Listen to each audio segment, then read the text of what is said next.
right, welcome to another episode of Piecing It Together, the podcast where we take a look at a new movie and try to figure out what movies might have inspired it. And today on the show, we are talking Backrooms from the Backrooms of the Galaxy Theatres Boulevard Mall. We were live last Thursday. Joining me on this one, we've got Perry Markle, Jake Gonzalez, and Poly Eysther. We had a really fun time over there at Galaxy Theatres Boulevard Mall. Thank you so much to everyone who showed up. It was a really fun show, and that is coming up here in a second. Before we get to it, I do want to remind you, as always, to make sure you are subscribed to Piecing It Together. I've got like 6 episodes right now that are already recorded that will be coming your way soon. I haven't had time since getting back from my trip to get them all scheduled and out there, so they're coming very soon, so keep an eye out. Lots of episodes on the way, so make sure you're subscribed. You can also follow us on social media at PiecingPod to find out when we will be announcing some more live shows. Hopefully, we will be back at Galaxy Theaters soon. We'll also be back at Maya Cinemas very soon as well. But with that said, let's get into our conversation about Backrooms. Hey, I'm David Rosen, the host of the Piecing It Together podcast. We're going to talk about this movie, but first, while my panel introduce themselves, Perry, start off with you. Introduce yourself to everyone. Hi, my name is Perry Markle. I'm very glad to be back on the show. I'm currently a CSN student. I'm taking some film classes. Right now, I just finished some jazz classes in a jazz combo and jazz big band. Sweet. On tenor saxophone. Movie enthusiast, really happy to be back on the show. Absolutely. Jake up next here. Introduce yourself. I'm Jake Gonzalez. I'm also a CSN student, which is funny. And I'm also just a film lover. And I just love talking about films. It's kind of the only thing that I'm fascinated in, as well as like journalism. That's what I'm studying in school. And I'm glad to be back too. Absolutely. Absolutely. And then Poly Eysther, first time on the show. Introduce yourself to everyone. So my name's actually Lexi. Yeah. Poly Eysther is my stage name. It's because I'm cheap and dirty. All right. So This is getting louder and weirder. right, it's just getting louder and weirder. So I have 2 film degrees, film major in film and television, and then special makeup effects. I've been doing professional makeup effects for years, and cinematography is one of my main focuses. Awesome. I also do podcasts, film critique. I'm on Cruise Control if you ever want to check that out. It's on YouTube. We do it 3 days a week. I've had several podcasts under my belt, and at this point, I am a media expert. Awesome, and I'm very happy to have you here. I think we're getting into some really interesting stuff with this conversation. I do want to start off by kind of setting the stage here for who was familiar with Kane Parsons' other work and Backrooms and all this stuff, because I'll just tell you right now, I came into this completely fresh. Like, I knew the gist of, like, you know, the liminal space thing, but like I didn't know exactly what to expect with this movie, or I hadn't seen any of his other work. So let's just go down the line. Oh, hey, Nice. we defeated the weird creature. Let's go to you, Perry. Let's just go down the line. Where do you come in on this? Yeah, I was pretty familiar with the concept. I don't know, like I know his YouTube work, and I'm familiar with the concept of backrooms and everything, liminal spaces, but I don't know if he's done like other type of creepy imagery or work like this, but backrooms specifically I was pretty familiar with. Okay. What about you, Jake? I was pretty familiar also. I think that it's great that you had us come to this specific theater, which we walk in and we're like, hey, this is already liminal Yeah. spaces. Oh, So yeah, I'm absolutely. like, David, you already set us up really well. Yeah. But yeah, I'm pretty familiar. I was explaining to my dad before we got here, like, you know, this is the gist of the back rooms, and like it was like a whole internet thing. And as to Kane Parsons as a whole, like I knew that he was young. I knew that he did YouTube work, but I don't really know too much about him. But I mean, for a 20-year-old guy doing this film, it's remarkable. Yeah, it's pretty wild, and also with Obsession with Curry Barker just last week being a huge hit. I mean, we're seeing some really exciting stuff from young people, so that's exciting. And these two have been on the show before, and they're the youngest people that have been on the show before. So I definitely reached out to them first when I was like, I'm going to be doing this Backrooms movie, and I wanted to get somebody who knows what the hell they're talking about for this one. But let's go to you. Any background with any of this? Huge fan. Okay, you are. Yeah, Parsons is great. This was an attempt at just like a media project. That's all it really was. It was he found an abandoned piece of property. He was like, this is very fascinating. And he's like, what if it just went on forever? Sure. And so he filmed the space and then used digital effects and essentially built this up through digital effects work, which that's what it is, a showcase of digital effects work in a lot of the same ways that District 9, I can't think of his name. Oh, Neil Blomkamp. Blomkamp did the same thing. He started out in visual effects. Sure. He did the same kind of thing and then put it out there, and they were like, hey, this is pretty good. So he's been building this up online. The lore has been going on for God knows how many years now. So it's his piece, but then he lets other people come in and add to it. Right. So other creators, I'd say about 5 different creators that are respected within the backroom space. Parsons is the main creator, but they all kind of, if he feels that their lore or ideas will mesh, he doesn't let it not be canon, because nothing really is set in stone. This movie changed a lot, by the way. We'll get into that. Well, maybe we'll get into some of that a little bit later. So for anyone who hasn't listened to Piecing It Together before, what we do is we talk about a movie through the lens of what other movies might have inspired it. And I feel like there's going to be a lot of stuff to get into with this one, but I'm going to kick it off. Now, I've been doing this show for 9 years, and I always come up with the pieces myself that I'm going to bring up. I never go to what the director actually said normally, but I actually did catch a little clip of Kane Parsons talking about this on Instagram. And I know for a fact if I hadn't seen that, it would have been the first thing that came to mind. And I'm going with the video game Portal for my first puzzle piece here, because, I mean, first of all, this is such video game logic. Everything that's happening here, the design. I don't think there's any other movies you can like talk about through the lens of level design, but like this is like designed levels in the way that video games are.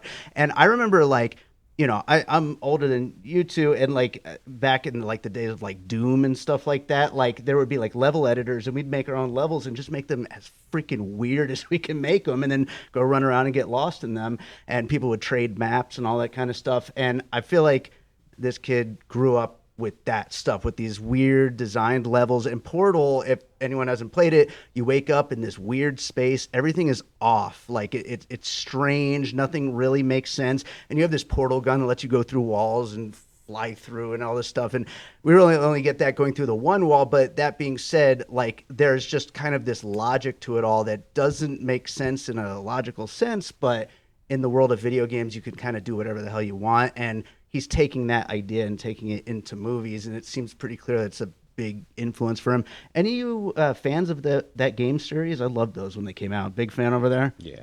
Oh, yeah. Yeah, I know of Portal, but like I didn't play it. Uh-huh. Same with me, yeah. Yeah. The cake is a lie. Yeah, the cake is a lie, absolutely. Yeah, and there's also actually another kind of connection with Portal is like kind of that self-discovery of like, oh, I'm kind of a piece of shit, like, which is kind of a big part of all of this. So I think it goes back to like that this is, if anybody's familiar with the term asset dump, this is an asset dump.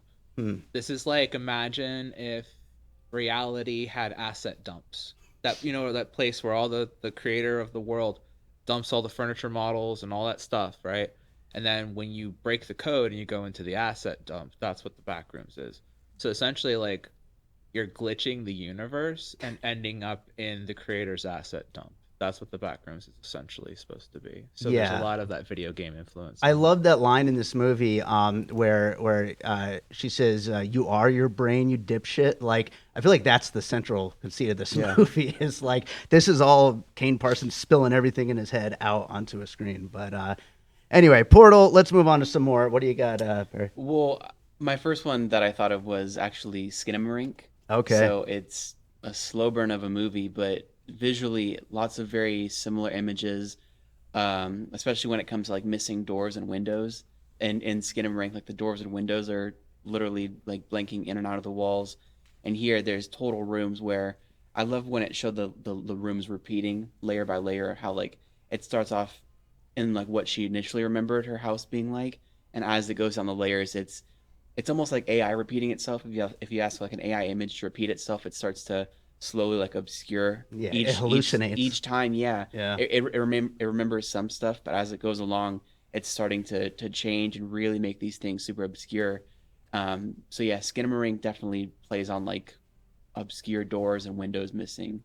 I actually have not seen Skinamarink, but like when I heard about it when it came out, like I don't know, the story around it was like it's literally a camera just pointing at a room for 2 hours. Like, is there more to it, or you don't even really get to see actors performing. It's more like storytelling through where the camera is positioned and like sound effects, lights, things like props that are in the scene. Like it's a really weird watch. It's super odd, yeah, but it's all told through like camera angles and sound effects. Sounds freaking weird. It is, yeah. Like Jake, let's go to you. Well, I'm gonna have to go with something that, well, this film actually like concerns itself a lot with like the horrors of like the subconscious and stuff like that. So that's where you see all like the crazy set design. But when you look at it just physically, which is already weird in itself, I'm gonna have to talk about the invasion of the body snatchers. Okay. Maybe it really relates to the remake because of how gory and just like how much it utilizes the effects. But if we go to the original one by Don Siegel, it's just like that whole film is a metaphor for like communism is gonna come and get us. But this time, the Backrooms is more of a metaphor for like modern loneliness and like isolation and disillusionment and stuff like that. So I feel like it kind of relates in that, especially in the fact that like the film is about things that are not human becoming human. Like Yeah. it's just things like that. Yeah. It makes it really, really creepy, and that's the first thing that came to my mind. So I like it. Yeah, that fear of like that disconnection from other people. Exactly, Like, it like, runs through both of these really well. So Mhm. yeah, it's a good one to bring up here. Absolutely. Lexi, let's go to you. So I'm gonna go with 1 Hour Photo. Okay. The horror of the big box store. Yeah, sure. The concept is the horrors of existing in the mundane office, the mundane box store. The idea of passing through aisle after aisle after aisle of the exact same over and over. And back to the isolation, the character is consistently isolated while in an environment that seems like it should be full of people, but he's not connecting to any of them. And so in that way, there's no connection again. And it's that confusion and loneliness of existing in an office space. If you've ever worked in an office place with a lot of cubicles and things like that, and you've been in it at night or whatever, they're quite terrifying. They really are. Like, they create this ambiance where it's just rows and rows of the same, and you start to like disassociate a little bit, and you start to get confused, especially when it's dark or with the hum of the lights. Those environments are very bad for you to be in for long periods of time. So that sound, that hum, all of that just starts to mentally weigh on you. So it's that feeling of never getting out of an office space or a big box store or a swimming pool. Like, it comes back into it too. Yeah. So I think there's that sort of, I think they were probably pretty influenced by Yeah, 1 Hour Photo is a great movie for anyone who hasn't seen it. Spike And Jonze. Incredible. so good. And I'm actually going to just jump right on top of that puzzle piece with one that I was thinking of that like kind of goes to that same thing, and that's the TV show Severance. As far as these like the way that the sets are designed in a way where it just feels like you just simply cannot get out. And again, that crushing feeling of that kind of an office job setting, and everything you were just talking about there with 1 Hour Photo, and the fear of that, and like taking that loneliness that everyone's kind of dealing with in some way or another, especially since the pandemic and all that stuff. Like, it's only multiplied, and take that with just a dead end job and just continue it, like multiplying on top of multiplying. Severance really like kind of sets the tone really well in a way that makes that whole thing just feel super creepy and weird, in a different tone, of course, with Severance. But the sets definitely kind of have that feeling, and the flickering lights and the beige walls and all that kind of stuff. So I think a lot about that in here too. That's a great pull. That's like the main center of where like their desk is in Severance. It's a big room, and you'd expect there to be more things, but centered in the middle is their little desk. Just right and there they in the all center. sit right around each other. Yeah. And then you go through these doors, and there's like a house through one door. There's like grass and sheep through another, long winding hallways. That's a great pull. That's what I had on my list too. Nice, right on.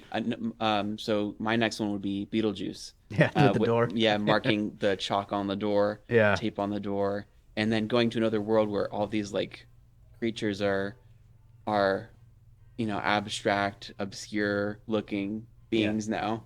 Yeah, I love it. Yeah, and that's definitely the way that he marked the door like that. That's like so Beetlejuice. I love that. Absolutely, it's a great one to bring in here.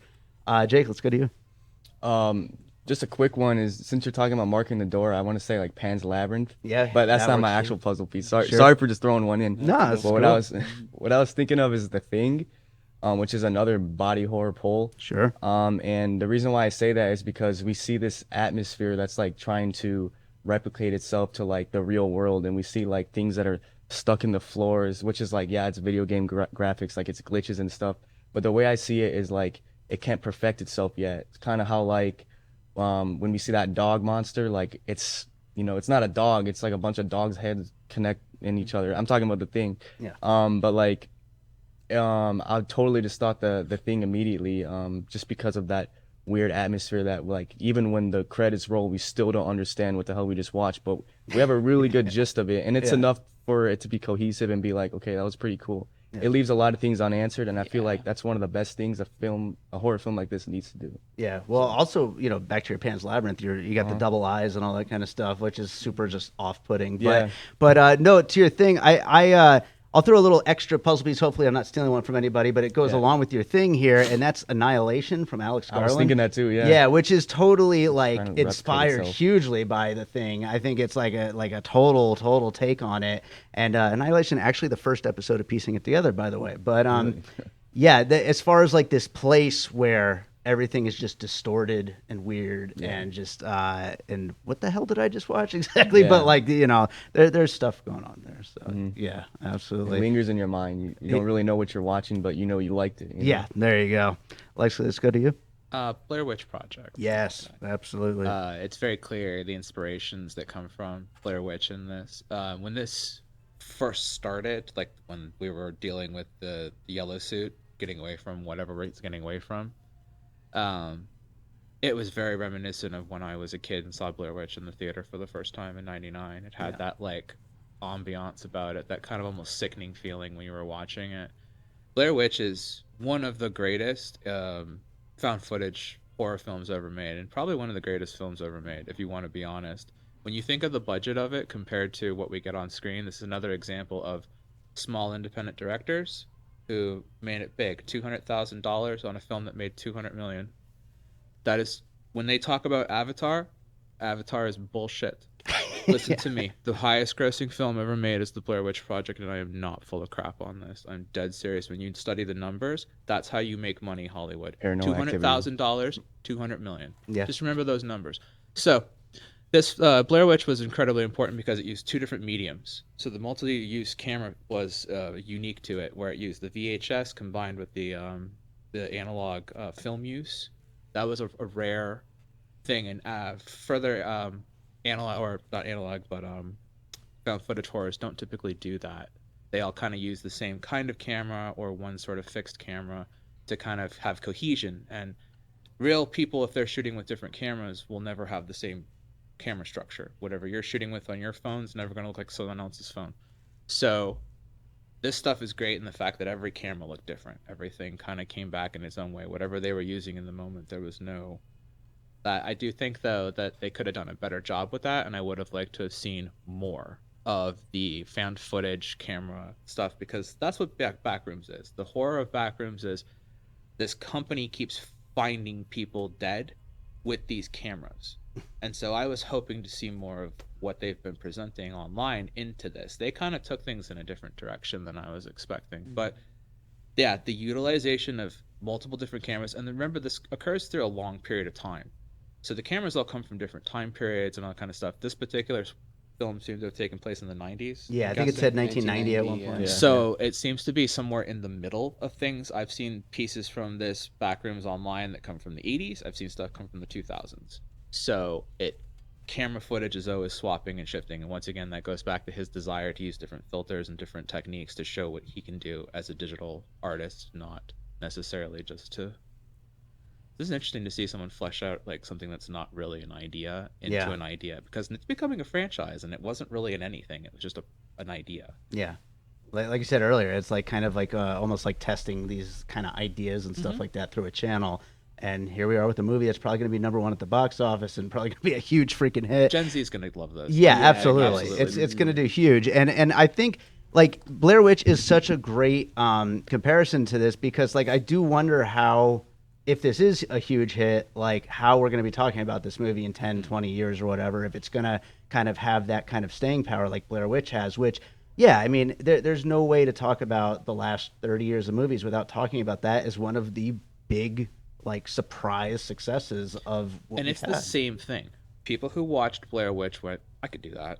And they went out and they made a bunch of really shitty found footage films. Oh, yeah. But in the middle of every 10 shitty found footage films, someone nailed it, right? You got your records, you got your, there's a lot of really good. Watch Hell House LLC if no one's ever seen it. One of the best found footage series. But like, you compare that with what he's got going on here, and you're going to have the same kind of results where everybody's mimicking him. Yeah. So everybody online is mimicking this, and so there's all kinds of terrible Backrooms content, and it's all free, so nobody is really profiting from it. Now they're going to start profiting from it. Oh yeah. You know what I mean? And there is a video game, and I have the video game as well, and that's starting to get a following and all that kind of stuff too. So, like, there's already the footprints for a huge multimedia franchise here. The question is, how do you go from here and flesh this out? Yeah, I guess we're gonna see. I think this will be a lasting thing. I was waiting for more. I think the pacing was off. I was looking for an additional third, fourth act of the movie, because I was very pleased with how it opened. I think it's like the very first image is like the iconic Backrooms image that you see online. And it's like, okay, we're in. I was very anxious to see how they were going to tackle this movie, and so those found footage takes very, very accurate landscape of what the Backrooms looks like, with walls, furniture, things clipped into the wall and stuff. The Christmas tree room, like there was bodies in the floor. Very accurate, like stylistically and visually. But yeah, in terms of like the more lore, like with the hazmat people, like the government is in here at this point. Like there's more to be told with this. But it's actually not the government; it's a corporation. Okay, a corporation, yeah, because ASIC has been doing it for years behind the scenes, so nobody knows anything about what they're Lots doing. of lore. Here. And they don't want anybody to know. Yeah, because their whole purpose was they thought they could sell office space. They were like, imagine if you had an office that just went on. No, seriously. Yeah, like infinite storage. Infinite storage. That was the whole point of it. So they were like, we have infinite storage here. How can we utilize this to sell to people that we have infinite storage? And they go in and it's full of shit. I want to go through one more round of puzzle pieces, but first we are doing a live show here. I want to just get a show of hands from the audience. Who hasn't watched Backrooms content online is going to go watch Backrooms content online after seeing this movie? Anybody? We got a maybe. We got a yes over there. It's beneficial. Okay. Come on. All right. Yeah. Come on, guys. Yeah, I'm not gonna watch it. No, I'll that's tell you what I'm saying. But I'll watch the second movie. I mean, that's what I'm saying. As a young person, like young people are gonna love this. If people like the people that are on social media, that are on Instagram, that are on YouTube, they're gonna understand like this world, what they're trying to do, these creatures, this type of vibe. Like this is extremely accurate to like a young person's take on Backrooms. Yeah, there's a lot of potential to the world building, and like I absolutely have to emphasize to like younger audiences out there who go and watch this film is that they have to get through that kind of slow first act, and the payoff is really, really great. I mean, this film is still really growing on me, like more than the average film would, and like once you get past that opening that kind of sets the tone, that's really hypnotic, then everything that comes after it is usually should work. It worked for me at least. Yeah, I think with that statement, as someone who knows the Backrooms, they broke their own lore in this movie. Uh-oh. So him going through the door in the wall, you're not supposed to be able to go back through. Once you go through, you're through. You don't get out of the Backrooms. That's the point. Yeah. It's like you stepped somewhere and went, oh god, accidentally, and that's it. There's no getting out of the liminal space. When I saw that he'd go in and out of the store, I said, so are we doing the start where the corporation builds the wall? Because the corporation's wall at the end that you see is built so that they can physically go in and out of the Backrooms and not have to just get stuck in it. They found a spot and they forced it open. And so their portal is the only physical in and out of the Backrooms, and that's the only way to get out is if the company ever finds you. So if you're a fan of this, you're already like, well, that broke its lore. Second of all, it was incredibly violent and there's never blood in it, which I'm okay with them going over the top a bit, but there's a mold inside of there. So the mold is usually what kills people, and then when they get moldy, they turn into these mold creatures, and the mold creatures just have no form. I always loved that. I loved having a shapeless creature that just kind of, you don't know what you're dealing with, and it makes some kind of absurd noise, and you don't know if it's human screaming or digital effects. I thought it was more like robot creatures. They're like electronic. Right, like you never really know what they are when you're watching it. Well, it's a squiggly lines. The original, it literally has a pile. It's a black pile of squiggly lines that just kind of comes at you and screams. And that looks like the microphone. And that's yeah. It does. It looks like a microphone on squiggly arms, like wire frame things. And so I was waiting for that monster. I was fully like, where's my squiggly line monster? I was like, where's my mold? Where's the I thought stuff that's what ate the Bobby guy. Right, That I thought dragged it. him. I thought it that's was what too. that When they was. introduced the people that are like half like versions of ourselves and stuff, that was a completely new piece of lore. That was a new introduction just in this film. So if you're familiar with any of this going into, you'd be like, well, that's something new. So you got something new out of it, but also like, I think it steps on toes. Like this is like when you make Batman for everyone. You know, the Batman fans are gonna be like, well, we There's should always have had something. this, and this, and you're like, well, yeah, but I got to make a Batman film that everybody can understand, everybody can watch. So it's that sort of experiment where you're making it for the masses, you're trying to appeal to the audience, but you didn't lore build on Yeah. this. You kind of just did it your own thing. And if this is the direction you want to take it, I don't know, because like I like what I watched online a lot more than what I saw here, but I don't hate what I saw here. And if I had gone into this blind, I would have loved this. Interesting. Yeah. Well, we're getting into a lot of the various lore of this thing here. I do want to make sure we have time for some audience puzzle pieces. We do have some posters from the studio, by the way. So does anybody have anything that we haven't brought up yet? Right away, right here. I got two that I was triggered by the movie Cube. Cube. Yeah, yeah. Going into different spaces, and Totally. And like, how is any of this happening? Like, yeah. whereas Cube actually offered an explanation. Sure. This Yeah. one, like, you're Yeah. on your own. Yeah. Well, you have to watch all that stuff, but. The second one, I thought Poltergeist. Yeah. Going through it. Yeah. Love it. Love it. Poltergeist with the rope. Absolutely. Right up there. Cabin in the Woods. Cabin in the Woods. That's Pretty much yeah, I the way can it see ended that. With, having a corporation involved and being studied. And looks like there's a lot more to come. Yeah. Yeah. And it opens up where, like, obviously there's so much more with all the YouTube content, but like this even gives you the fact that there's so much more there. And whether we get it or not, it still gives you so much to chew on, just like the ending of Cabin in the Woods does. And there's like this whole world of things that are possible. So yeah, absolutely. Right over here. So, like, I never watched any of the stuff online. Like, I tried to watch the first part before I came in, and I fell asleep, so I thought I was going to fall asleep. I actually did almost fall asleep at the beginning of it. Yeah. And then it, like, grabs you. They have comfortable seats here at Galaxy Theatres Boulevard Mall. Thank you, guys. But the movie is based in 1990, but when we see the scientist that was questioning her, Phil, like, while he's making breakfast, you can see something about the company on his iPad. So this is going through space and time. So I don't know if anybody else caught that, because they're showing his iPad for a second while he's making breakfast, and there were no iPads in 1990. Yeah. But the thing that I was thinking about was because I was looking up things that people were talking about influenced the Backrooms, and there was talk of like Twin Peaks, and I heard Skinamarink. Yeah. Well, like, I'm wearing a Phantasm shirt right now. Oh, nice. And in Phantasm, there's a part where, like, you're in the mausoleum and everything looks the same, and Yeah, you the can't white find room. your way out. Yeah. And then there's a little portal that you go through to their little Mars planet, and, like, you don't know where you're going, and there's, like, no rhyme or reason, and you're just trying to figure out. And that goes on for, like, 4 movies. Yeah, So, totally. like, I felt that in this, and it was just like, that's around the time where it grabbed me. Yeah, Phantasm is weird as hell, and These kids it ain't doesn't watching Phantasm. apologize for it. So. But no, I'm glad you brought up Twin Peaks too, because I remember, because this kid's 20, right? Like I remember I watched a couple of Lynch movies when I was 20. I didn't know what the hell was happening, and I've watched them since, and like don't, right? they're awesome. Yeah. I still So don't know what's going on. I wonder if this guy, claims Lynch as an inspiration here or whatever, because I mean clearly it's there. I mean he's getting into a lot of the same. I kind think of that ideas. Lynch is like naturally got to be one of the people of the youth, because not only is his films like really abstract and people can maybe identify with that, but also like I feel like we're living in a new era now where like horror films are gravitating towards weird rather than like real and raw. You know what I mean? Yeah. And get into Cronenberg. Don't watch David Lynch. Jesus Christ. I'm more Cronenberg as well. but- Cronenberg's so much better. Yeah. There's room for both. Right over here. I don't mean to sound ancient or mundane, because the rest of this is all quite deep for you all, but I just thought of the little doors reminding me of Willy Wonka. And also, you got to go forward to go out. So that was kind of a theme. Yeah. You got to keep moving forward to know what's going on behind.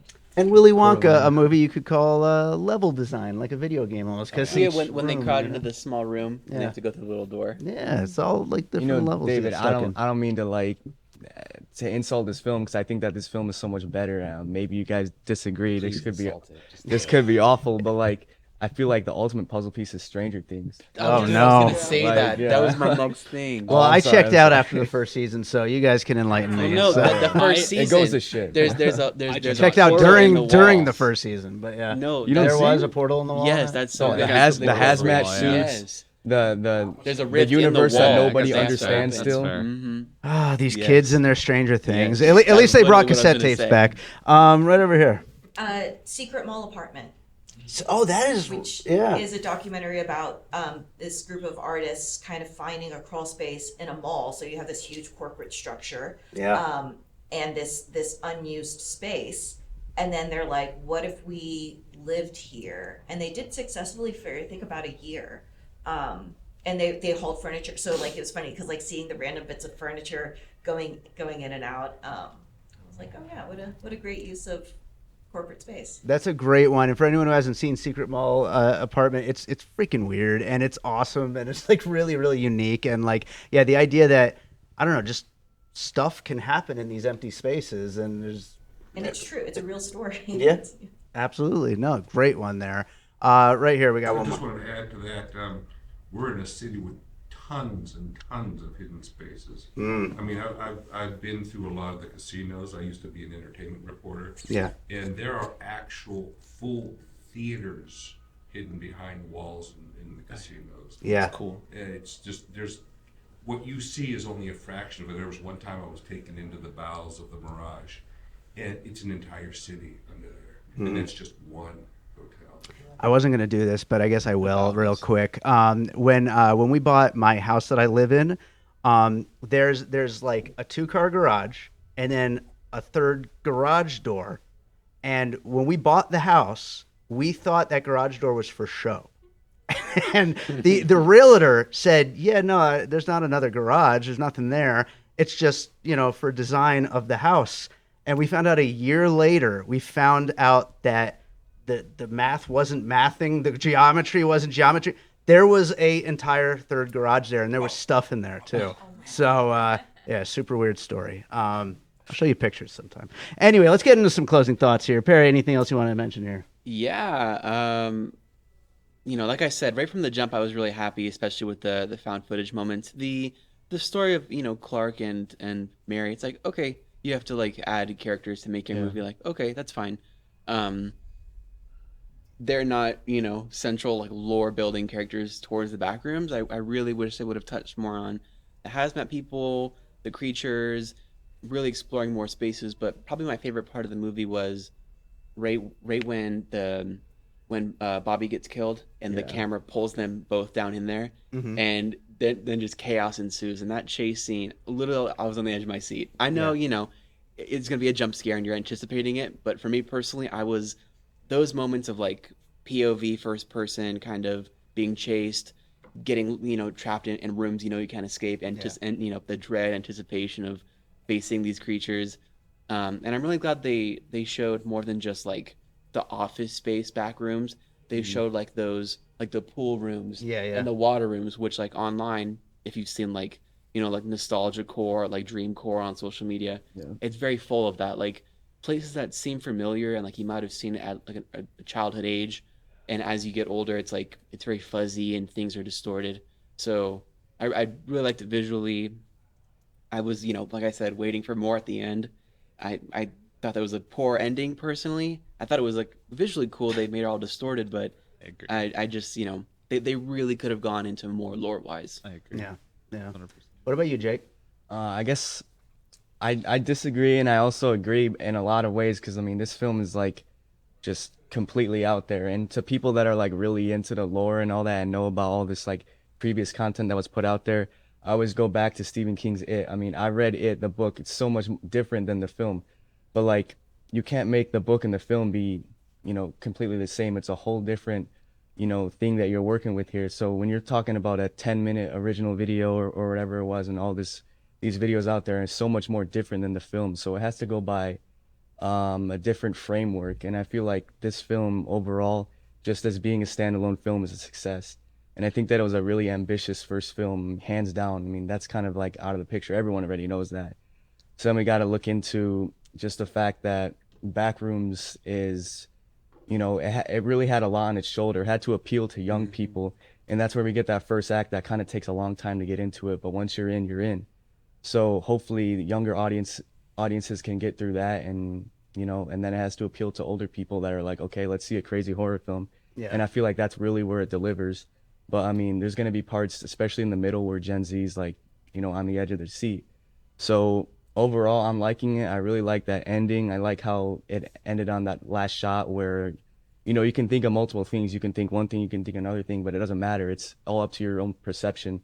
And those are the best kind of horror films, in my opinion. Yeah, and like I am an older person, and I didn't love it, but like I like that I had, even with all these puzzle pieces that we've been talking about, I haven't really seen this on screen before. Like Yeah. It's super unique. yeah, it's unique and weird, and I definitely am all for that. So, how about you, Lexi? Any final thoughts?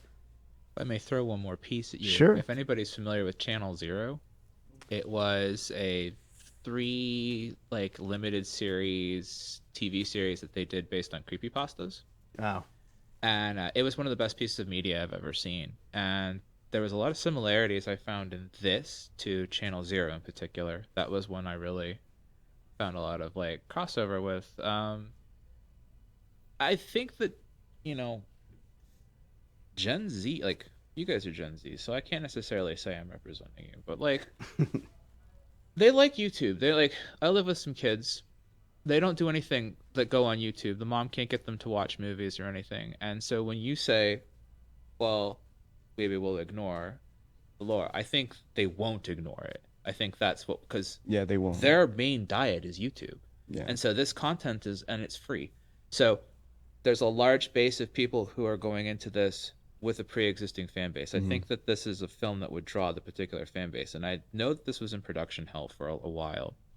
So there were some issues going into it. I think as a first-time creator, he didn't know how to flesh this idea out into a larger idea. I would like to have seen more of what we saw online. A lot more of what we saw online. I don't think I didn't want to, like, I know it's weird to say, but I didn't want to see blood. Seeing things actually get killed in there. I've never seen anything get killed in there. Like that was a new idea for me. And seeing the blood everywhere, I'm like, what I'm used to seeing is black mold everywhere, because when things die, they start getting moldy in it. And I was like, I like that. I like that you stay in there too long and you get full of black mold, and like it molds you out instead of like, you know, then you just kind of vapor off into like the void. It's like it does so much more with me than just killing. So when you switch it to slasher type things and you add these, like, they're very reminiscent of the creatures from Us too, just with deformations, like that kind of body horror kind of thing. I think that this is going to present as a weak offering, but at the end of the day, thank you for putting effort into creating content for Gen Z, because as I've said before, everything that goes into theaters is specifically for boomers and millennials. yeah. They are the only two demographics that they create any content for, and you guys grew up on our junk. You never got your own things, and I mean that with sincerity. Stranger Things, that's yours, but it's still based on us. You know what I mean? Like, it's an 80s nostalgia piece. You didn't grow up in the 80s. It works for you. But for me, I can't watch it. It's not interesting to me because I grew up in the 80s. I mean, I don't like it either. But. Yeah. Good lad. But what I get with that is it's just we're not gonna have a film industry if we don't fill seats with them and get them interested in it. Yeah. And this is how you get them interested in it. If YouTube is the future, fill seats by putting YouTube content. Let's get more Iron Lung. Let's get more Backrooms. Let's get more, you know, Minecraft, I guess. I mean, think about the generation. The Slenderman movie came out a few years ago. Right. Like, as long as you can find a way, because taking things that could be aimed at, there's a lot of movies I watch that I'm like, these could be aimed at Gen Z because you made it a remake of Black Christmas, or you made it a black remake of this. They have nothing again, and it becomes a movie that we watched and we're disappointed because it wasn't a proper remake, or we didn't get what we wanted from it. And you're just going to keep stagnating your pool if you keep this up. Yeah. And this is what we need. At the end of the day, please go see this. Refresh yourself. Take in new content. Let a 20-year-old creator who has never had anybody, do you give them money? 50-50, man. You either get a Blomkamp or you get, you know, nobody. it's like you never know how this is going to go, but this is how you fill seats in your theaters. This is what's going to keep people coming here, because if you don't start catering to the younger generations, you're never going to have movie theaters anymore. Our industry's dying. Yeah. And as long as there's interest in coming here, this can keep going.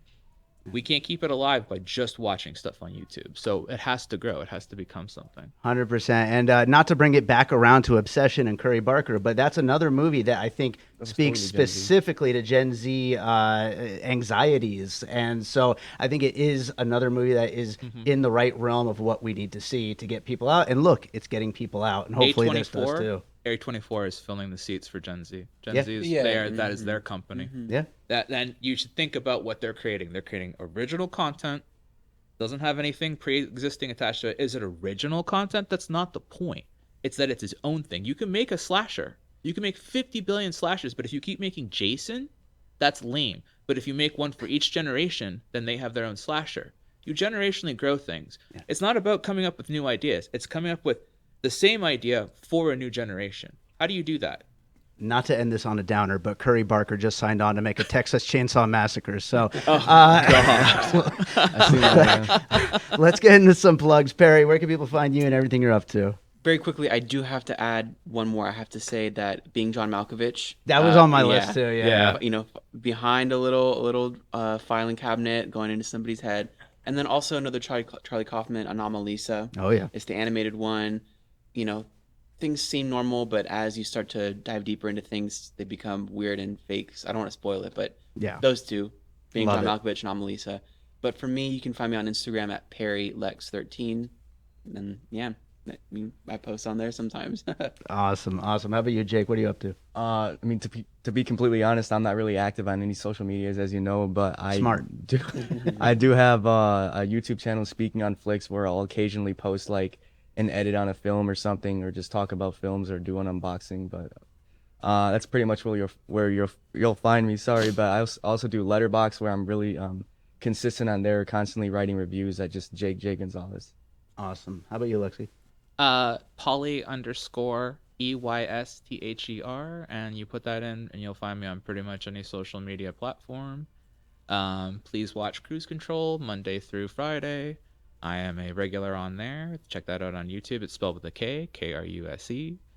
And I think those are my two big primaries right now. Sweet. So, and I guess if you want to check out the Midnight Cabaret, that's the band I do social media for too.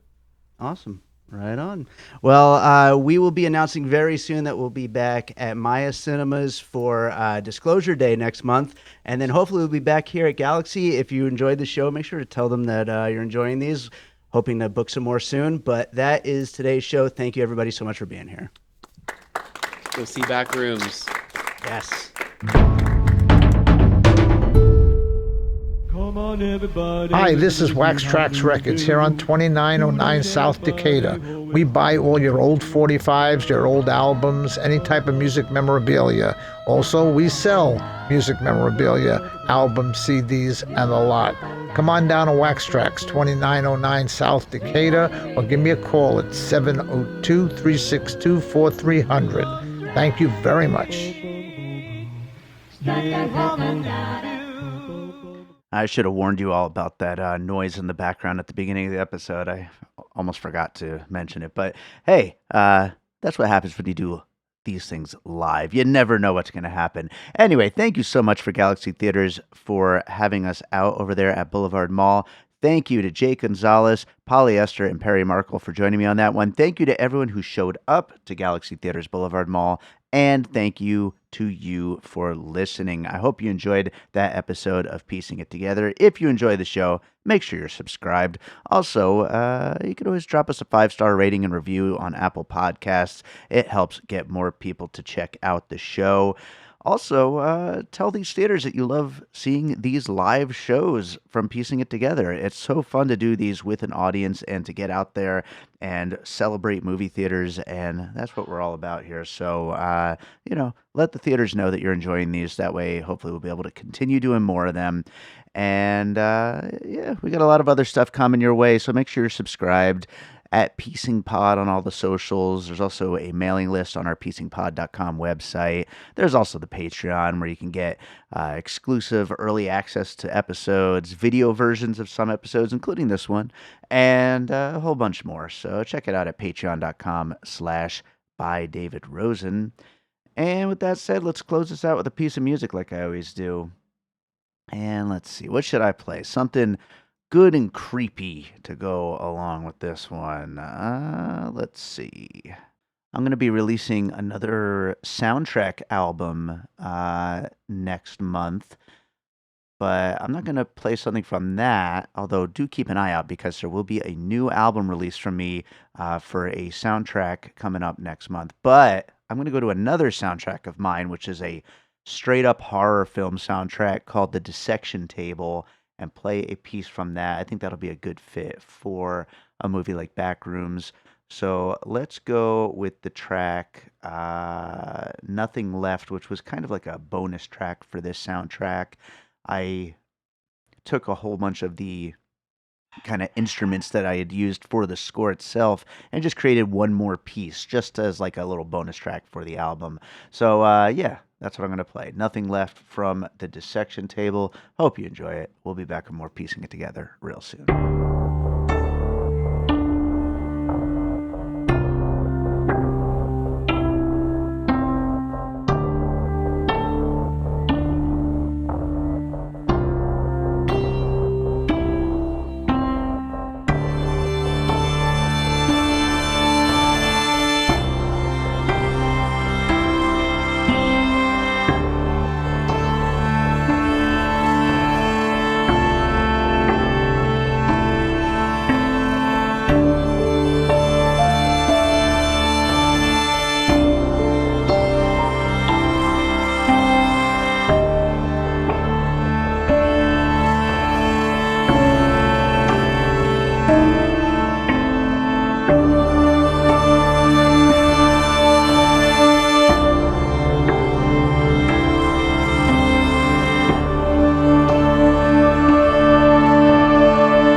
An All Points West production, produced by David Rosen in Las Vegas.